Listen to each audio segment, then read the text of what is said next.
On this episode, we're going to cover backs of panels. So we're doing doors, guards, door hinges, more rubbing, more primers. Hope you enjoy it.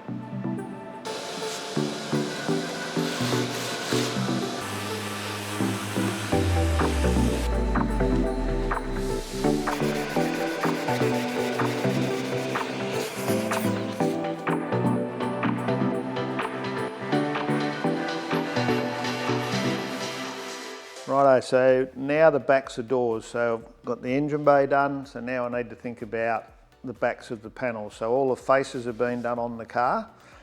What I'm doing here now is just more filler because these doors are like 45, 50 years old. So quite often, especially down here, the seat belt will get jammed and put a dent. With the door lock, I chose to put the reinforcing brace in the back that wasn't in it originally, so you end up with some spot welds, and I don't like spot welds, so I'm just putting a skim on there as least amount as possible. And then what I'm doing along the back edge here is, because I've welded all of the edges doing my gaps, I like to have this face here, the same all the way along. Now they're within 1 millimetre or 2 at the moment. But what I'm doing now is I'm just putting a little bit of filler on the back, and I'll show you in a minute how I'm doing that. And then this is just a plastic spacer, and I've cut a little slot in the back there that's a bit over 3 millimetres. And what I'm doing is using that now to check how wide my gap is. So at the moment that one's not too bad, it's a little bit thin there. And that's been set up. Normally that's about as thick as they are after I've finished. So I'm putting in there probably 1 millimetre at the most, but on a 3mm end plate, 1 millimetre looks massive. So my aim is to have the end of this door, when you look at the end of the door, when it's closed or it's open, it looks like I haven't been there. So I'm doing that all the way around. If you have a look over here, what I do is I put some 2-inch tape on the back on the finish face so that I'm not getting any filler on there.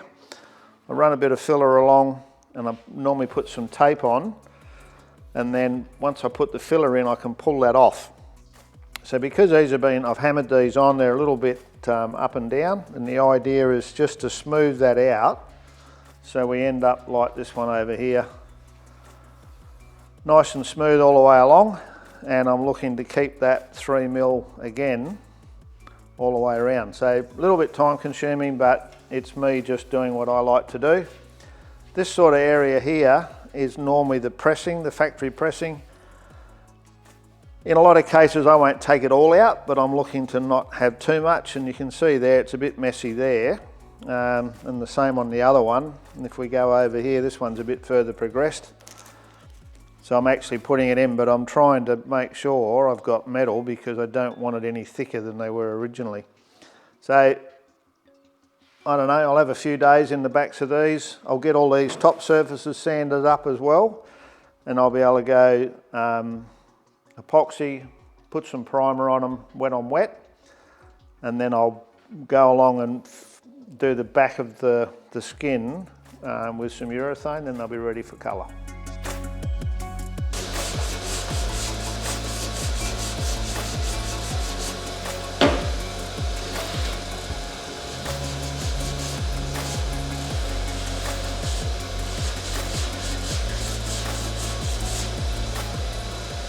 Righto, so I'm working now on the faces of the door. So I like to finish my cars off with the whole back of the door painted, and I know it's going to have the door trim over most of it, but I see some people, they just sort of paint up to here.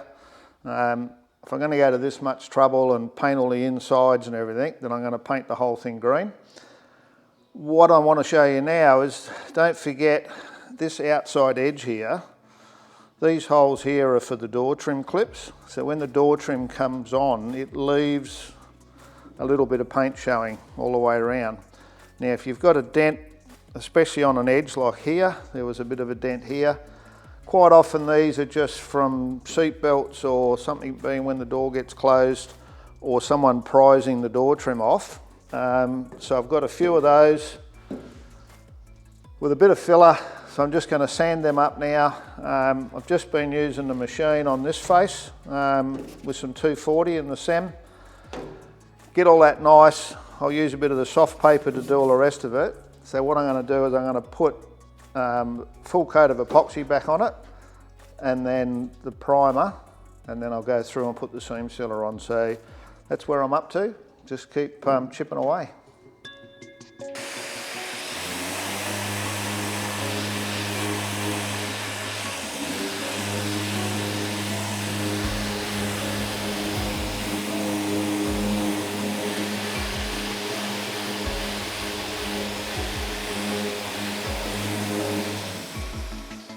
One of the issues I have is trying to get everything into primer, and I've got so many parts I've got to do. Now the bumpers I've been working on and off over the last months basically.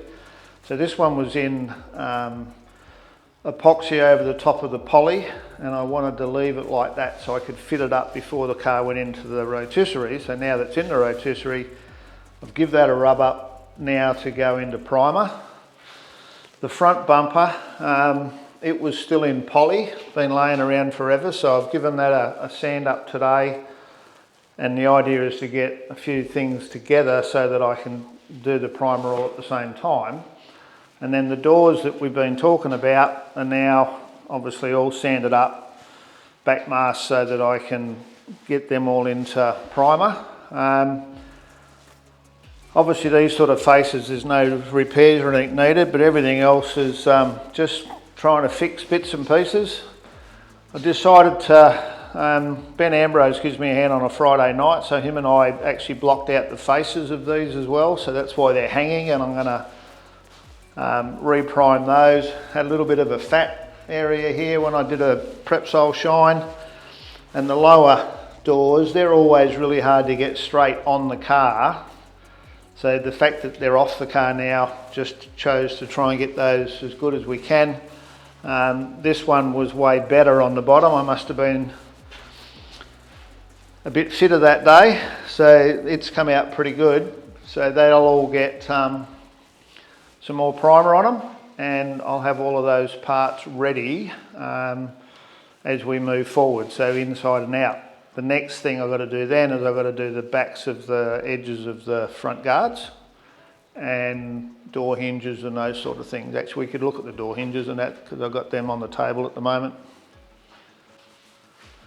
Part of the issue with a full respray is probably only half the paintwork is the outer body. You've got all of the backs of everything we're doing now, but then you've got all these sorts of things. So the hinges have just been in the black epoxy, so a little bit of overspray and stuff, so I've just given them a 240 at the moment.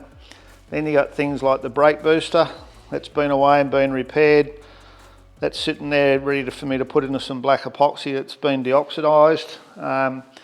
Bumper brackets, all this sort of stuff, all now got to be sanded and getting ready to go into black. And I do that so that when I got the booth running, if I've got the chance, something like this, doesn't really need any repairs, but the little corners here from the factory, the pressing was terrible, so I've just given them a little weld up this morning.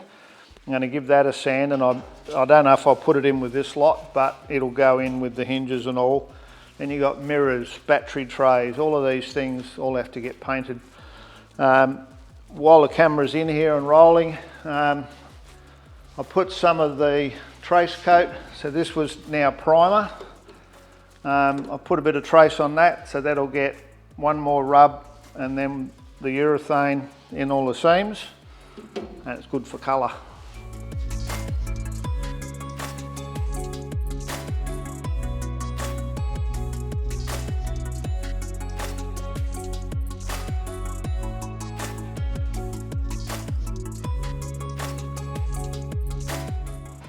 Righto, so I've put 2 coats of the black epoxy on that. So normally I would be able to go straight with my colour and then some satin clear, but you can see here the pitting from the rust. So this was all sandblasted when it was rebuilt. So what I'm going to do now is I'm going to put some wet on wet primer on there, some primer guard, and that will fill those up, but I want to try not to fill up my PBR and my Made in Australia, which are pretty thin in the pressing. So I'm just going to be careful how much I put on, and that will then will get a sand before it gets painted in the black. So, I mean, this won't rust or anything, but I want it to look like a new booster, not a restored one that's still got all the pitting and stuff in it. So I'll squirt a bit of that on, and then we're just starting to hang the hinges and stuff. So tomorrow or the day after, when I've got more to be done in primer, they can go in epoxy and primer, and then something else that can go on the shelf.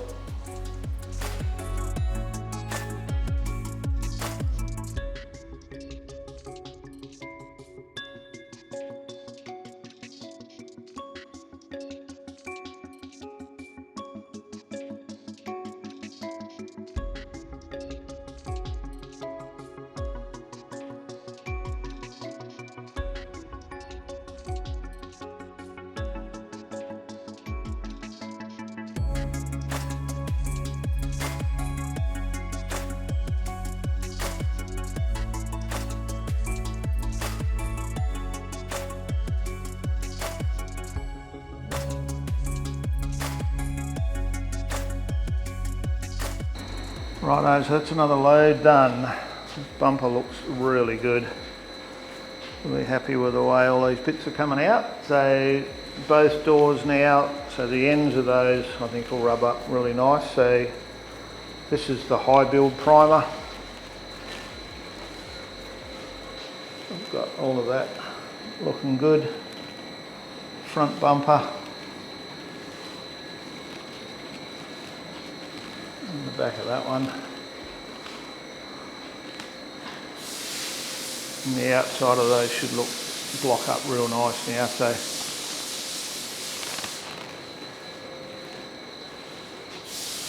more than happy with that. We'll find something else to do now. Righto, so just going to put some guide coat on that now. So I've been using the old SEM in the black, so it's handy in the aerosol, and it's not actually a paint as such, it's actually a proper guide coat, and I've found it very effective. So we'll do that so we can give them a rub now. I haven't put a lot of primer on there, but just enough to seal it up, so that'll get a scuff down. But now I've got to do all the backs and rub them again. It's a never-ending story, rub, rub, rub. Righto, so I've got 3 coats of high build primer on there, so I'm just going to rub that now, some 240. So I'm using the SEM on the block, and I'll use that as much as I can. And then I've got some soft 240 as well, so I'll use that in around the edges. So I'm just going to flatten it out the best I can. Obviously, being so many little curves and stuff, I'm really just looking to get a nice factory finish, but delete spot weld. So give it a rub, see how it goes.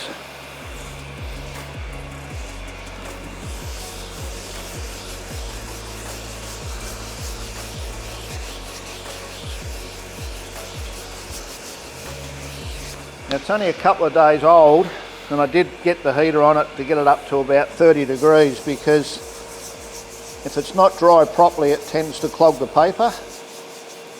So my aim here is to pretty much block the top off it with a 240, because I then need to go with 400, because I'm going to put a ground coat before we go to colour. So to get all of these edges without cutting through too much, I'm just using the trusty bog applicator on that soft paper. Now the reason I've got my vacuum here is it's amazing how much it helps and how much it stops the paper clogging if you're taking away all of that dust.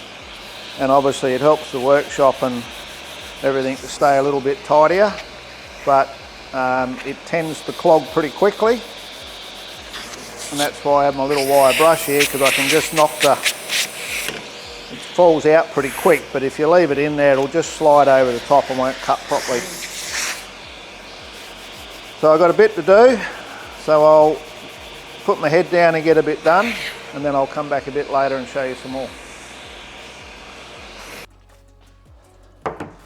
Righto, sometimes you wonder why you go to all this trouble, but I mean, Hands are killing. Got the gloves on now to protect the fingers a bit. So I've rubbed all that with 240, and now I'm just going to use some of the Merca dry coat. So this is guide coat but in a powder.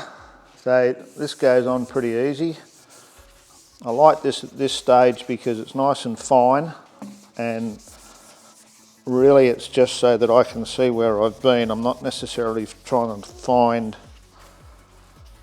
any more problems, because if there's any problems left they're probably going to stay there. But I'm moving on to 400 now, so this is just some soft gold from the Merca range, and I'll get the vacuum going in a minute, but it's really just a case now of taking out the scratches. So I'm just going to minimise the amount of scratch that we've got left, and what I plan to do is, so this will be a fairly quick rub,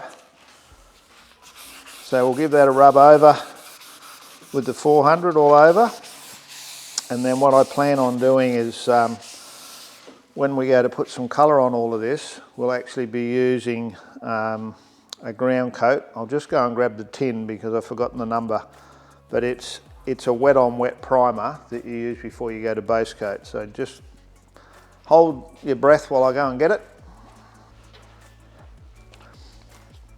So it's in the Deltron range, so it's Primer Guard. So it comes in the different G5, G7. Last time I used the darker one when we did Boss XC. So it's like one coat.